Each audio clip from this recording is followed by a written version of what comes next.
Certains font courir le bruit qu'il y aurait enrichissement personnel. Il faut rappeler que c'est pas le cas. Elle dit, elle le prend aussi de manière très personnelle parce qu'elle dit, voilà, je suis incriminé dans ce que je suis au plus profond de moi. C'est pas facile à vivre, non, c'est pas facile. La vérité, c'est que cet argent, il ne passe jamais dans les caisses du Rassemblement national. On servait à payer des assistants qui ne travaillaient pas pour le Parlement européen, mais pour le parti Front National. Oui, aussi. Premièrement. Non, Et qui travaillait pour les deux, André, sans doute. non, Julien Audoul qui fait un mail en disant à Marine Le Pen, est-ce que je peux aller voir Strasbourg, voir à quoi ça ressemble et rencontrer la députée pour laquelle je suis censé travailler. Bon. Et deuxièmement, le train de vie quand même de la famille Le Pen, le majordome de Jean-Marie Le Pen était payé lui aussi par des fonds du Parlement européen. Donc il y a eu enrichissement personnel du clan Le Pen. Et oui. Bah oui, regardez le dossier.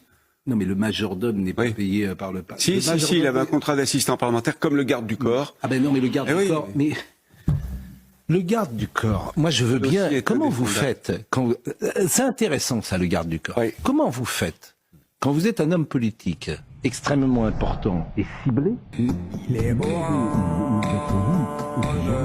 Qui paye alors quand vous allez Le parti. Qui paye quand vous allez au Parlement européen? Le parti politique. Pourquoi paye le garde du corps? Parce qu'il servait de garde du corps à Paris beaucoup plus souvent qu'à Bruxelles ou à Strasbourg. Bon. Il était tout le temps avec elle ou avec Jean-Marie Le Pen avant, et c'était le garde du corps personnel qui devait être payé par le parti, pas par le Parlement européen. Enfin, tout ça est très simple. Ce que j'ai trouvé intéressant et que personne ne dit. Et vous trouvez que ce que vous dites là peut justifier que Madame Le Pen ne se présente pas dans les électeurs? Vous trouvez que ça vaut le coup? Sérieusement. Bah, écoutez, elle enfreint la loi, 4 millions d'euros ont été détournés, et puis surtout le risque de récidive. En quoi l'inéligibilité, provisoire, l'exécution provisoire l'empêche de récidiver? C'est pas un argument en fait. Est-ce que vous avez vu, Pascal, que c'est dans le cas enchaîné de cette semaine, Jordan Bardella essaie depuis des mois de faire financer son chef de cabinet à Paris par le Parlement européen.